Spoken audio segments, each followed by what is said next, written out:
Бүгін жаңа көчүп келген жақтың Белектің халық пляжына барайын деп шештім. Қандай екен көріп келсем. Ушундай токойго окшогон сымал жерлерди аралап басатканбыз. Жол ушундай жерде экен да.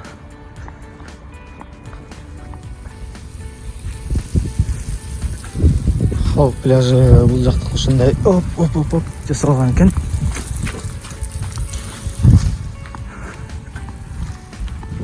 Бул жакта да теннис корту бар экен. Теннис корт, волейбол, баскетбол экөө бир экен.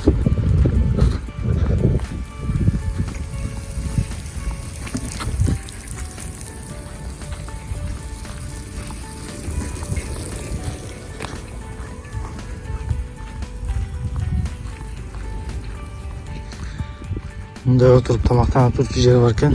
Балдар аянтчасы бар экен мындай кичинекей.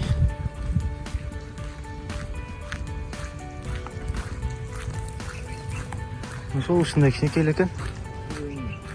Ошол жаңы көчүп келген жердин халык пляжына келдим. Жакшынакай пляж экен. Эртең менен тамакка да барган эмесмин, бир аз майда чүйгүнө салып алып. Көп күндөн бери дагы видеолор чыкпай калды, видео тартып элек элем.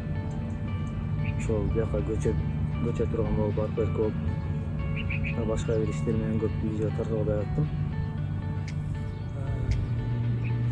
Көп күндөн бери дагы физкультура кылбай келем. Буюрса бүгүн кылып,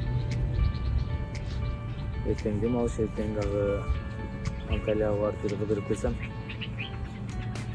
Ошондон кайра буюрса видеолор чыгып баштайт, видеолор тартып баштайт. Анан бир аздан кийин дагы жаңы жатаканабыз жаңы бошманды көрсөтөм. Белек шаарынын так гана ортосунда буюрса 2-3 этаж здание экен. Көрүшкөнчө анда.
Can komutasındayken Кичинекей, тияққа салыштырмалай эле кичинекей.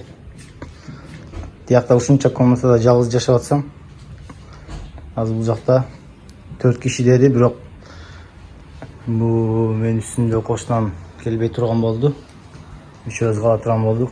Телевизор бар экен. Холодильник бар экен. Мындай шкафтар бар экен. Кондиционер. Бул жагы балкон экен. Балкон 3 комнатаныкы бир экен. Бирок эми белектин борборуна келип калдык.